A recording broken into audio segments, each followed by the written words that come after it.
হে everyone, কেমন আছো সবাই? তো চলো আজ তোমাদের সাথে আমি আমার সরস্বতী পুজোর লুকটা শেয়ার করি। তো এখানে আমি একটা হলুদ শাড়ি পরে নিলাম। আর এই শাড়িটা আমাকে আমার বান্ধবীরা আমার বার্থডেতে গিফট করেছিল। কিন্তু এই হ্যান্ডলুম শাড়িগুলোর একটা সমস্যা, খুব হালকা হওয়াতে যেভাবে পরি সেভাবে থাকে না, এলোমেলো হয়ে যায়। তাছাড়া দেখতে খুব সুন্দর লাগে। আর এই ব্লাউজটা আমি কিছুদিন আগেই বানালাম, তোমাদের কেমন লাগছে অবশ্যই জানিও।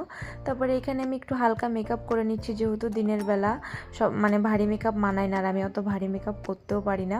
তো আমি এখানে একটু সাজুগুজু করে নিচ্ছি। জানো তো, আজ আমার কোচিংয়ে যাওয়ার কথা ছিল, আমাদের কোচিংয়ে, কিন্তু এত সকালে পুজো ছিল আজকে, আমি তো মোটেও রেডি হয়ে যেতে পারিনি কোচিংয়ে।